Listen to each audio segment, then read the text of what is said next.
The next talk is going to be by Diomede Spinelli from Athens University of Economics and Business.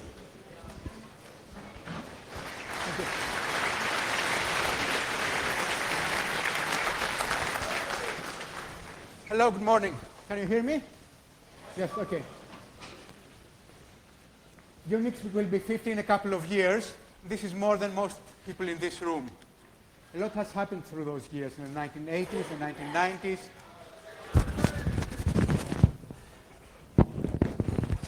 Can you hear me now? Yeah, okay. A lot has happened through these years in the 1980s, 1990s, 2000s, in this century. How has the architecture of Unix changed? This is what I will discuss today. So I will describe the groundwork about Unix.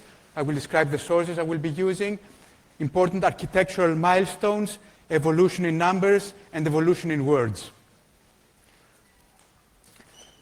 I will start from Thomson and Ritchie programming a PDP-11 through a teletypewriter in the 1970s, to Bill Joy and the group, the CSRG team, hacking Unix on a VAX in the 1980s, to this century's modern open source communities. Unix was born in the AT&T Bell laboratories, an amazing place home to 8 Nobel Prizes, 3 Turing Awards, radio astronomy and cosmic radiation, transatlantic cables, the transistor, the charge-coupled devices being the cameras in all our phones, the communications theory, lasers, solar cells, the C, C++, and the awk programming languages, fiber optics, and CDMA telephony. It started its life when another project called Multics, that was going on in the 1960s at MIT with AT&T, Bell Labs, and General Electric, folded, didn't go as well as AT&T expected. And so Ken Thompson, Dennis Ritchie, and Doug McIlroy, and Joe Osana went off and developed an unnamed system on a PDP-7, a much smaller computer.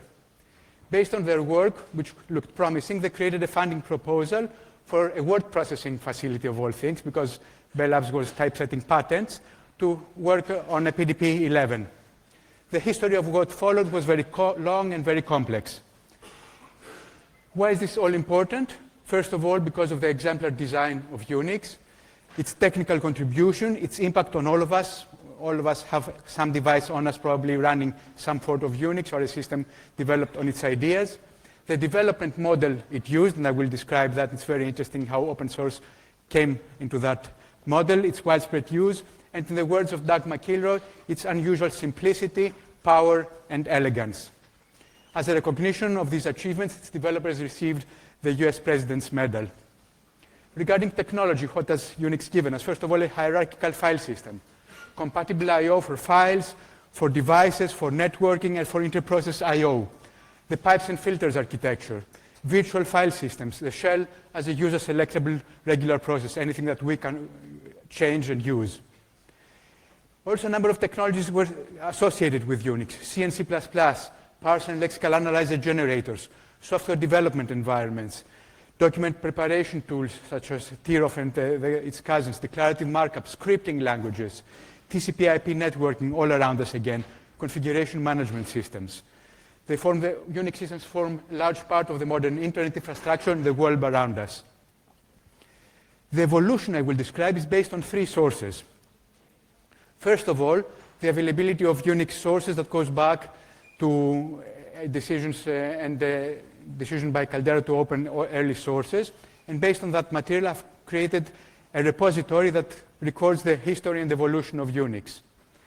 I did that to record the evolution of programming style, to consolidate artifacts that were, I thought, very important, to record the recent history that is fading away, and to provide a place where one of us can go there and look at the history. So this is a rough diagram of what it contains. These here are snapshots of various editions, and these again.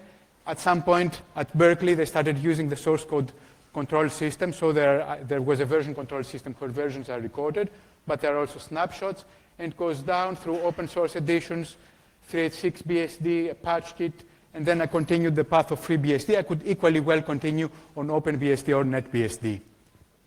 The source really goes back to the 1970s. Here I've run git blame on a specific file of the C library. You see there are changes that have happened in 2009, and you see that there are also changes that have happened in 1979 by Dennis Ritchie. So on the same repository, if you run git blame on it, you'll find code that spans many decades. In numbers, it contains more than 13,000 days of activity. About 1,000 people have contributed to it. This is a timeline of the releases. So early on, there are only snapshots. We don't have precise changes because people were not using a version control repository at that time. Computers weren't powerful enough. But from one point afterwards, we have each change in each file, and we have specific changes. If we look at how files come, you see here with different colors how files gradually get introduced, and then the contribution is smaller as new additions are coming in. The second source of things I'm using, I want to see the evolution of facilities, and this you cannot see in the source code. So where is the virtual node part of the system? It's difficult to find that. So what I did is I went through the documentation, created a database that records for all parts of the manual when each page of the manual first appeared and disappeared. So you can go on GitHub and find a trace of every system call, of every command, of every system administration command, of every library facility, and the releases in which it is documented. Some parts, of course, exist without being documented, and some parts are documented but don't exactly work. But you can easily get a rough idea of what happened when, and this is what I used to discuss the milestones that we will see today. The third source is I typeset a few manuals that were missing, such as the third edition in TROF, in NROF, and the fourth edition in NROF, so I could easily go through them and find important things. Let's now begin by describing the architectural evolution. I will describe this in terms of milestones and also in terms of numbers and insights, and I will begin with milestones. So the things I want you to take away from here is how evolution happens in practice over a number of decades. This repository is more than 1 gigabyte that contains all the history of a large important part of Unix history, a project where you can contribute as well if you want to enhance that, and also architectural lessons to apply. So what happened in the past is important lessons about what might happen in the future, and good and bad things we can do regarding architecture. The architectural part is joint work I've performed with Paris Avgeriou. So, starting with milestones, we said that history begins with an unnamed system in the 1970s. And this thing, it wasn't even named Unix at that time, contained a number of very important architectural facilities.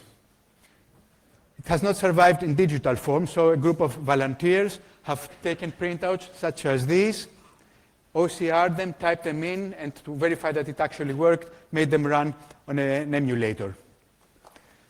Yeah, I think this deserves an applause. The kernel itself is extremely small. It's just 2,500 lines of code. Yet, it can load and execute user-level commands. It provides a file abstraction, so you can write data into files, named files. It virtualizes the hardware interface. You don't need to know about the paper punch, the tape punch, or about the teletypewriter. And it establishes an ownership of files, so they're already file owners. There's also layering and partitioning. So these are the files, and you see that there are different files for the kernel, different files for commands. Where commands, more than one file is needed for a command, they are grouped with the same name. The commands will call the kernel. The kernel does not depend on the commands, so there's clear layering here. The commands are not coupled together, and I showed you the partitioning through file name convention. Everything is written in assembly, by the way, .s, right? There is process management. Here is the source code of the fork system call that's still with us today. There is the descriptor manager, so the descriptors that we get when we open a file and we use when reading and writing to files are there. There is nfgets and nfput part entry points where you can obtain and release descriptors. There is a separation of file metadata and file naming. You recognize what this is? It's the definition of an inode, the index node, which contains the metadata, flags the user ID, the number of links of the file, the size, but not the name, so that we can link files together using a different mechanism and establish hierarchical directories, which were not there at the time, by the way. Devices as files. So there was a system directory, what now is called the dev directory, that contains links to the console, the paper tape, and the second terminal, Those were the devices they had on that poor computer. There's also file I/O, so there were open, read, write, seek, and tell system calls, and the file system abstraction, where you could create files, rename them, link and unlink. Nowadays, we don't create files, we open them with a create flag, but this is how it worked at the time. There was an interpreter there, at least 2 commands, an indentation command and a command that converts things to lowercase, were written in a language called B, which was implemented through a threaded interpreter. You see here a main, which later became new B, and the main we have in C. After that system, the number of research editions came out that were actually Unix, with name Unix, developed on a PDP-11. The PDP-11 Unix is a complete rewrite of the PDP-7 Unix. So because the assembly language is different, it was written in assembly, they rewrote everything from scratch on computers such as this. This has also not survived, but there was a memo at the laboratories that contained a listing, again, of the source code, a bit better form. You see here various things like the definition of constants, a link to panic, very important, and so on. And it again contained many important architectural innovations. The architecture of the system, I have it in this diagram, is recognizable Unix. So you have user commands, administration commands, a small library, a system call interface, I/O subsystem, process control subsystem, and some utility functions. I will come back to this diagram later on. The system established a binary API by numbering system calls. So these are the first 10 system calls in the 1972 first edition of Unix. And I've taken those system calls again on the FreeBSD 11.1. You see the same names and even the same numbers. And those of us who are also using Linux, if we go and look at the numbering used for the Linux system calls, which are not derived from the source code, we'll see the same numbers again. It's remarkable that over 50 years, there was a binary API that has survived those many years. At that point, the shell was established as a user program. This is not something we could regard this as normal. It was not. If you were working on IBM, the shell belonged to the kernel, and the kernel gods only could modify the shell. In Unix, you can see this documented. The password file contains the program to use as a shell, so anybody could go out, innovate, and create new versions of the shell. It also abstracted standard I/O, so it allowed commands to read from any file and write to any file, not yet pipes and filters, and established interoperability through documented file formats. So a section of the manual documents some file formats. You can see here the documented file formats and clients of this file format. I find this very interesting because it establishes the use of conventions over configuration. So you don't have a rigid mechanism of how you communicate. You document the format, and you allow anyone to read and write those files with the permissions that are needed, of course. Another very interesting thing is section 6 of the manual, which contains user-maintained programs. Some of these programs, such as sort, are now with us as programs that are part of the system. Can anyone guess where these programs were located in the file system? Yes? In the USR directory, exactly. The USR directory we have is the user-maintained programs directory. And there was even a mechanism to force their documentation. There was a cron script that was running, and for any command that appeared there in binaries that didn't have a manual page, it was deleted.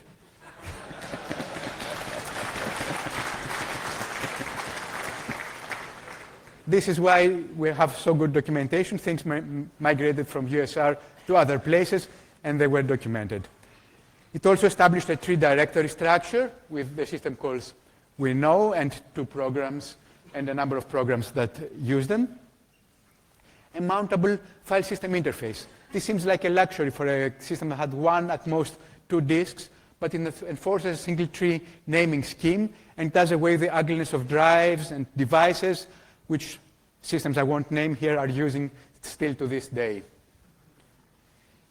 We have seen the diagram of this system. We have a manual page here of the 2nd edition. Now we are moving forward. If we look at this, the 2nd edition established a software library. More than 14 of these subroutines that were there exist as functions in the modern C library. So this demonstrates the power of well-chosen utility functions. In the 3rd edition, The third edition established the pipes and filters architecture. Interestingly, as an idea, this was put by Doug McIlroy many years before. You see here the date 1964, where he said we need some way of coupling programs like garden hoses so that each another signal becomes another process, and we can massage data in this way. This by way of I/O also. So he said that as we plug garden hoses, we should handle I/O in the same way. Programs at that time could have redirected the standard input and output, but only like that. At that point, the people behind Unix, the team, went and transformed all programs that took file names as arguments into filters. It happened only over a few months. Everything was, as many programs as possible, were converted into filters. The fourth research edition, so this coincides with the fourth edition of the manual, brought with us a number of things. Structured programming. So programs were not written, a lot of code was not written in assembly language anymore, but into a language called New B, derived from the B language I showed you earlier on. About 6,000 lines were written in that, and just 700 lines were written in PDP-11 assembly. The system became more modular, so it had about 105 C functions and 50 assembly symbols. Compare that to 250 global symbols in the first edition. By using this language, it became more modular. It had a language-independent API. Nowadays, we use Unix system calls from all different languages. This is the first time this happened. You see here the pipe system call, which is documented in two ways. As a system call, you can call from assembly, the read file descriptor on register 0 and write file descriptor on register 1. And the system call we can call from C with an array of two integers where you get the read and write file descriptors. It established data structure definition and reuse through header files. Up to that point, anyone who wanted to use some structure just copied that thing into their part of the code and reused that form. Through header files, we have portability.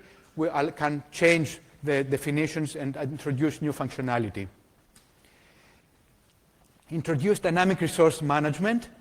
So two routines, malloc and mfree. These don't have anything to do with the malloc and free we have in the C library. And these were interestingly used for two purposes: for allocating things in the main memory, core memory, and also in the swap area. So with two maps, these two routines could allocate resources in any two of the two. It also introduced a device driver abstraction. Here you see 16 special files. Not many of those do you see today, but there are many interesting ones, such as a photo typesetter and the voice synthesizer, for example, 1970s. And the device driver interface that is still with us, and is also something common in Linux and even Windows, this idea of a strategy routine. So we have the open, close, and the strategy routine, and things to read, open, and write to routines, to devices. Introduced a buffer cache to manage, to cache things from the disk into memory. These are some constants for buffer cache elements. And I found this again still existing with the same name in FreeBSD 11.1. The fifth research edition introduced command files. So the idea that some parts of the system could be written not in assembly language or in New B or in C, but as shell scripts. So you see here an example of a shell script that compiles some data. The sixth edition is famous as the most widely photocopied and underground transformed system through this description of the sixth edition by John Lyons at the University of New South Wales in Australia. It gave us the portable C library, so a different version of the library aimed at portability, trying to be able to compile in different systems, which, as you can recognize by the names, influenced the design of the standard C library that we have with us today. The seventh edition brought many, many important things with us and was the last edition that came out of Bell Labs for a long time. So it introduces Unix as a virtual machine. One problem they had is that they were moving into new hardware, and they were finding it difficult to port programs from one hardware to another. So at some point, as Steve Johnson describes, Dennis Ritchie came to him and said it might be easier to port Unix to a different piece of hardware than porting each application from Unix to a different operating system. So they decided we will use Unix as a virtual machine, as a way to move applications from one different thing to another, from one different hardware platform to another, something we commonly do today. It offered dynamic memory allocation, malloc and free at the C library. This became an instant success. 20 C programs used it at that time, and 2 library routines use it as well. Introduced static analysis. So the famous lint tool that searches through not your pockets for lint, but through programs to find pieces of code that are not exactly good, was introduced as a separate program because static analysis is resource heavy. It puts a toll on the compiler, so they decided to put it outside the compiler with the idea of Unix. Each tool should do one thing well. Introduced environment variables. Again, here there's an important part of convention. Environment variables, we write them as key equals value. That's just a convention. There is nothing underneath that requires that to happen. If we don't do it, some things will not work, but it's not a requirement. And it was through modifications the kernel, the shell, and the C library. Already at the 6th edition, there was YAC, a parser generator. It was complemented by YAC, a lexical analyzer generator. And this brought the language development tools. It's completed the language development tools. And 12 clients, 12 programs were written using this idea that you can easily create a small programming language. This evolved into the idea of domain-specific languages, special, small languages that can do one thing very well. Do you want to search through the file system? You write a find predicate. You want to search for lines in a file? You write a regular expression. You want to transform a file? You want to use the M4 macro processor, and so on and so forth. It also documented the file system directory hierarchy. So there is a manual page, quite long, 4 pages long, that documents where each place is put. This is important for 2 reasons. First of all, that we still follow this.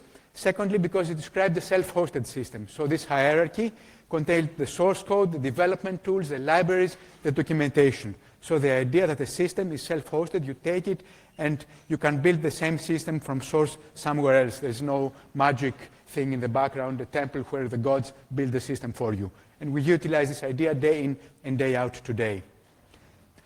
After the 6th edition, Unix went to Berkeley. A group there, the computer science research group, got a copy and started doing research on that. The first and second Berkeley software distributions weren't complete systems. They introduced software packages. So using the established directory hierarchy and the idea that you can build a program through a makefile, they send out tools such as the C shell, the X editor, which later became VI, Mail, Pascal, and the terminal library.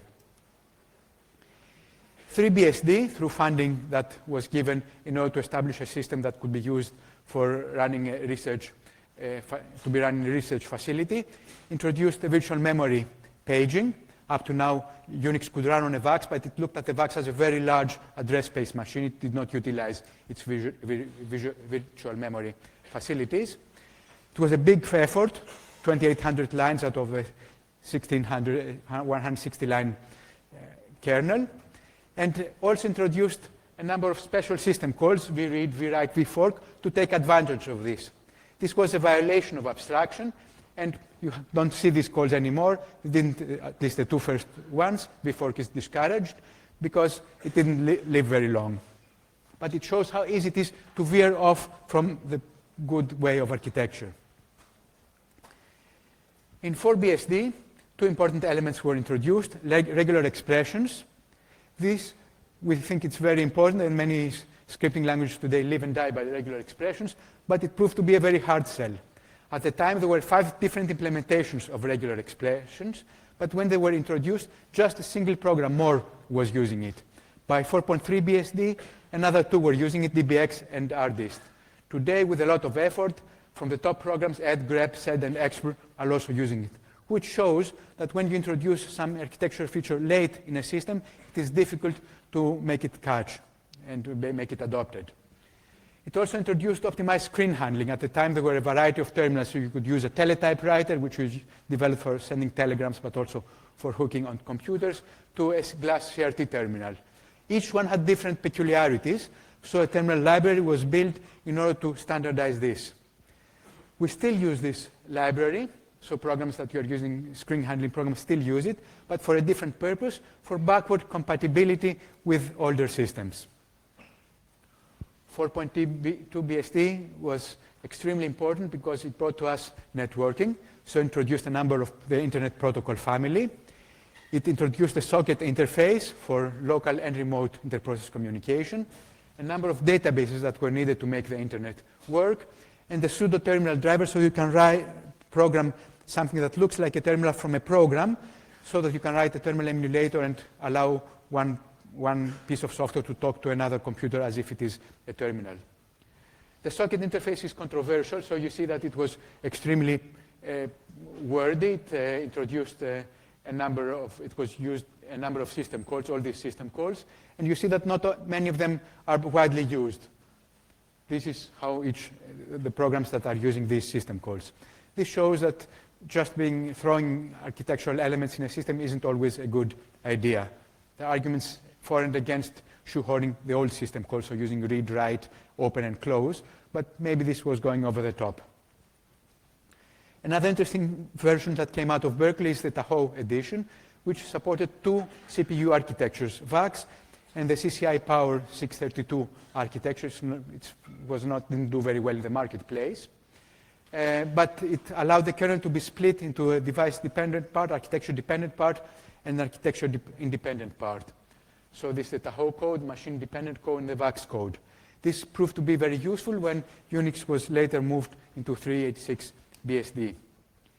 The Reno edition introduced a packet forwarding database that gave the idea to router vendors that could use the operating system to write vendors, and the virtual file system interface, so the idea of vnode, which means that you can write different file systems to interface with the system at the vnode interface, so you don't need special code above that layer. All other the kernel infrastructure can hook up to any different file system through the vnode interface. The Net2 introduced another interesting facility, the FunOpen. You may know it as FunOpen Cookie in libc. How many of you know it? Not many. You see, this is very interesting. It allows you to create a file capital file thing, where you can read and write and open and close, and underneath it can be something that you program, with something virtual. Although it's very interesting because it was introduced late, it is not widely used. You can use it to read from internet things, through HTTP, for example, or through compressed files, but it is not something that's widely used. 4.4, one of the last editions that came out of Berkeley, introduced stackable file systems. Again, the idea that you, for example, can stack on top of a CD-ROM something that you can write on top through the Union file system, and the generic system control interface through which you can modify the kernel with syscontrol, with a syscontrol command, a function, and a documented thing that nowadays contains more than 3,000 values. This is something controversial, I think. It still lives in architectural limbo. The interface is undocumented. It could have been it violates the idea that everything in Unix happens through the file system directory hierarchy. And it shows that there are hard architectural decisions that need to be made, and nobody may know the correct answer. As I said, the split into system-dependent and system architecture-independent parts allowed a group of people, Bill and Lynn Jolitz, to create 386 BSD, which allowed the system to be used on very cheap hardware that was widely available. And on that, a number of patches were developed because Bill and Lynn Jolitz did not have time to integrate all those things into the system. It established the idea of organized community contributions, that the community can contribute to the system. Up to that point, people at Berkeley or at Bell Labs developed the system, but not a community. So it changed Unix from open source software. It had become open source at the time because Berkeley had developed a lot of code that, as government funded, could be openly available, to an open source project where people can contribute. A group of people took that point and worked through FreeBSD. This is the route I will discuss. As I said, OpenBSD and NetBSD are also equally important. Introduced a package manager in FreeBSD that allowed other packages, other compilers, utilities, and so on, to be introduced and used by the system through patches in the source code, compilation instruction, installation, uninstallation, and the handling of dependencies. This allows the system to grow without burdening the base system. Up to that point, every new utility was part of the base system, but nowadays with thousands of ports, this could not continue. FreeBSD 2 introduced the proc file system to see various things regarding a process. Again, tension here between system calls that get process information and getting process information through the file system hierarchy, and dynamically loadable kernel modules. In FreeBSD 3, we have the common access method subsystem, so I think a way to abstract all the functionality needed to access storage devices. A kernel networking and user library, NetGraph, that allows us to build protocols through a data flow model. FreeBSD 4 introduced and brought the OpenSSL secure socket layer part, which is the idea that you bring a large collection of software. This is big, so more than 1,000 files, more than 200,000 lines of code, with a lot of functionality in the library level and a very rich user level command that allows you to use it. In FreeBSD 5, you see that the version numbers are going fast now. We have the modular I/O disk request transformation framework, GEOM, that allows you to virtualize and decrypt at various levels of functionality to file systems. In 5.3, we have a streaming archive access library, Miniport data driver. In 7, we have the ZFS file systems. In 7.1, dynamic tracing, the gtrace toolkit. In 8, the packet capture library was introduced that allows user-level programs to manipulate packets. And in 9, there was InfiniBand high-speed interconnect library introduced. Again, you see quick succession of versions and relatively few major architectural additions. I can discuss this later. So let's move now to our observations, not regarding our milestones, but regarding numbers and insights. On the number side, we see a large increase in size from a few thousand lines to millions of lines. What has this meant in terms of modularity? We see that the modularity has increased with code size, so that people tried to keep modularity at a constant set through the introduction of static declarations, for example, through the use of hash include directives, and so on. At some points, complexity rose, but it followed the self-correcting path. So number of files per function increased and then started decreasing. The nesting of statements, if, else, then while, and another if in between, increased and then decreased again. The density of C preprocessor non-include directives, which can make the code very difficult to follow, again follows this self-correcting path. Even the go-to function became less and less used. There is a way to count this called cyclomatic complexity, essentially the number of branches that happen within a function, and they see this decreasing within the kernel, the libraries, and the tools. I find this remarkable because there is no dictator there saying, you shall decrease your cyclomatic complexity. It happens through a very rich and varied community, as if an individual force is guiding it, perhaps Leemann's laws of software evolution. How do facilities grow over that time? As I said, we could trace it by looking at the manual pages. So we see a continuous growth in the number of commands. 3 phases in system calls, so it seems that every time the system moves from one place to another, from research labs to Berkeley and then to open source, it changed the way system calls were constant or increasing nowadays. The same with the C library, so constant followed by growth. A constant growth in the number of devices. This is expected because the hardware industry is constantly innovating and giving us new devices or forcing us to buy new devices. A stopped growth in the number of documented file formats. Perhaps they are no longer serving us. Software is becoming too complex today to document it through a file format such as password or etc. groups. A constant growth in the number of system commands, so in system administration evolution is still happening. And the growth in the kernel interfaces, so things are happening behind the scenes. Regarding observations, on the insights side, so what can we say on the quality of these changes, not the numbers? I see the following things. One very important thing, the importance of conventions over rigid enforcements. There are other systems that force you to go a specific way. They have APIs, strict large APIs, Byzantine complexity, where you create very, very difficult data structures to do something. In Unix, the preferred way of working is to establish a convention and politely ask the people to follow it. We see that in file identifier naming from the early beginning, add 1.s, add 2.s, the environment variables, the C calling conventions, the idea of prefixing C functions with an underscore, where files are located. Continuous evolution. So evolution hasn't stopped. It continues to this day. I showed how things were introduced over the recent versions of FreeBSD. However, I've also seen a slowdown, and we've seen it, of architectural evolution. So we see that fewer major important facilities are added over time.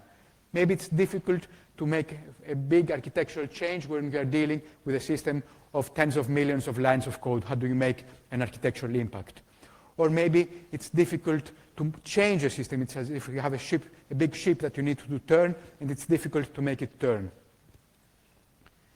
We see a wide influence of its internal design. So even internal design features that are not documented can influence and survive over decades. We show that with how the internal device driver abstractions have moved and are used even by other systems. The case of character and block device switch, the strategy routine, which can be found in Linux. There are also features that can be added and not used. We saw that with regular expressions, file streams, the stackable file systems. So architecture is not an easy task. It can be a thankless task as well. We also saw that architectural features change role over time. These are the bones of a human, a dog, a bird, and a whale. So we saw that the cursors library, for example, was initially introduced in order to provide compatibility between various terminals. Now we're not using terminals anymore, we're using terminal emulators.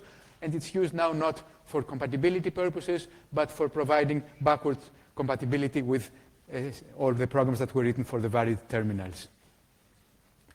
There's also the idea of inadvertent technical debt. So architectural decisions that appear reasonable at a specific time can turn out to be suboptimal. When the socket interface was established, there was the idea of socket streams and datagram abstractions. It seemed like a good idea at the time, but we know that the internet moved in specific directions. Vendor-specific implementations are not used, and now we're using the open internet standards rather than the ISO standards, for example. The importance of portability as a shaping force. So many times along its history, Unix was moved from one architecture to another. And so what Dennis Ritchie described, we want a system that, first of all, is easily portable and changed, but can also be easy to change to move it and take advantage of different hardware architectures and power of hardware. This influenced the design of the system, the C programming language, and also the whole architecture of Unix. Then we saw competition between alternative architectural styles. So the competition between system calls such as ptrace, getarUsage, and getarLimit, and the file system interface that provides similar access facilities. We also saw the preservation of architectural form. So I showed you this diagram of the first edition. Have a look at it. Now squint your eyes and look at the modern FreeBSD 11.0. Architectural form has remained stable, especially in areas where technologies haven't evolved. The colors you see in this part are still available in this system. Everything that's colored with the same color is still the same. Or maybe the initial architecture was very well thought out. Could be a Platonic architectural truth, a truth that that system adopted and similar systems have adopted as well. The diagram also points us to the growth of federated architecture. So a number of architectures now have their own, live in their own boxes, such as OpenSSL, Git, Geom, CAM, NetGraph. You no longer influence the direction of the whole system, but you build your own federation of architectures. And finally, the idea of having individuals with imagination, with creativity, to come up with powerful abstractions, the taste to select the most appropriate abstractions, and the energy to implement them. This brings me to the end of the presentation. At this point, I wish you to go out and architect something great. Thank you very much.